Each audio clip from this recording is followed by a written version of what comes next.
हमारा प्यारा देश हिंदुस्तान, जिसे भारत और इंडिया के नाम से भी जाना जाता है, लगभग 200 साल के लंबे समय और अनगिनत वीरों के त्याग और बलिदान के बाद अंग्रेजों की गुलामी से 15 अगस्त 1947 को आजाद हुआ था। स्वतंत्रता के बाद भारत को एक लोकतांत्रिक देश बनाया गया। आपको बता दें कि एक लोकतांत्रिक देश में सरकार जनता के मताधिकार से चुनी जाती है, लेकिन चूंकि उस समय देश का अपना कोई संविधान नहीं था और बिना संविधान के लोकतांत्रिक तरीके से मतदान कराना संभव नहीं था, इसलिए आपसी सहमति से संविधान सभा ने पंडित जवाहरलाल नेहरू को स्वतंत्र भारत का पहला प्रधानमंत्री नियुक्त किया।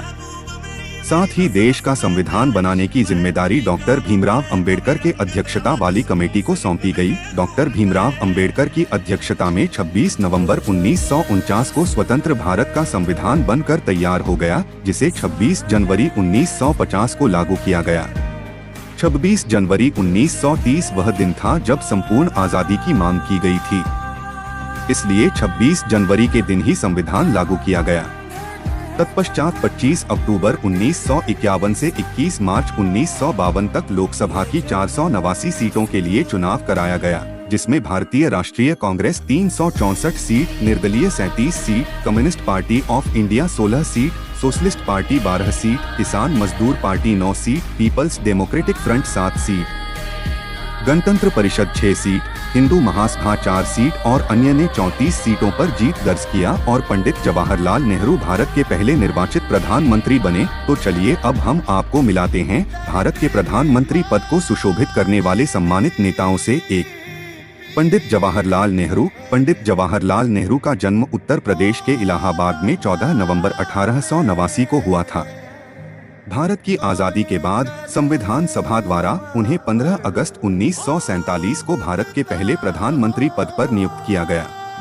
तत्पश्चात 1951-52 के पहले लोकसभा चुनाव में उनकी पार्टी भारतीय राष्ट्रीय कांग्रेस के जीतने के बाद वह भारत के पहले निर्वाचित प्रधानमंत्री बने तथा 1957 व 1962 का क्रमशः दूसरा व तीसरा लोकसभा चुनाव जीतकर 27 मई 1964 अपनी मृत्यु तक भारत के प्रधानमंत्री पद पर 16 वर्ष और 266 दिनों तक कार्यरत रहे। गुलजारी लाल नंदा का जन्म 4 जुलाई 1898 को सियालकोट, पंजाब मौजूदा पाकिस्तान में हुआ था। वे 27 मई 1964 को प्रथम भारतीय प्रधानमंत्री जवाहरलाल नेहरू की मृत्यु पश्चात भारत के कार्यवाहक प्रधानमंत्री बने। इनका कार्यकाल देश के दूसरे प्रधानमंत्री के 9 जून 1964 को पदभार ग्रहण करने तक सीमित रहा। गुलजारी लाल नंदा की मृत्यु 15 जनवरी 1998 को हुई थी। भारत के दूसरे प्रधानमंत्री लाल बहादुर शास्त्री ने 9 जून 1964 को अपना पदभार ग्रहण किया। उनका जन्म 2 अक्टूबर 1904 मुगलसराय, वाराणसी में हुआ था। वह 9 जून 1964 से 11 जनवरी 1966 को अपनी मृत्यु तक लगभग 18 महीने भारत के प्रधानमंत्री रहे। इस प्रमुख पद पर उनका कार्यकाल अद्वितीय रहा।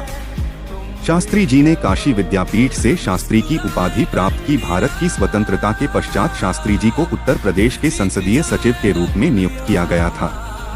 गोविंद बल्लभ पंत के मंत्रिमंडल में उन्हें पुलिस एवं परिवहन मंत्रालय सौंपा गया। परिवहन मंत्री के कार्यकाल में उन्होंने प्रथम बार महिला संवाहकों, कंडक्टर्स की नियुक्ति की थी। पुलिस मंत्री होने के बाद उन्होंने भीड़ को नियंत्रण में रखने के लिए लाठी की जगह पानी की बौछार का प्रयोग प्रारंभ कराया।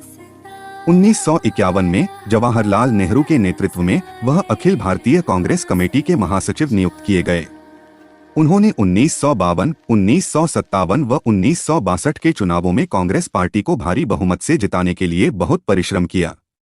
शास्त्री जी की मृत्यु 11 जनवरी 1966 ताशकंद, तत्कालीन सोवियत संघ रूस में हुआ था। लाल बहादुर शास्त्री जी की मृत्यु के बाद पुनः एक बार गुलजारी लाल नंदा 11 जनवरी 1966 को भारत के कार्यवाहक प्रधानमंत्री नियुक्त किए गए और 24 जनवरी 1966 को देश के तीसरे प्रधानमंत्री के पदभार ग्रहण करने तक इस पद पर रहे।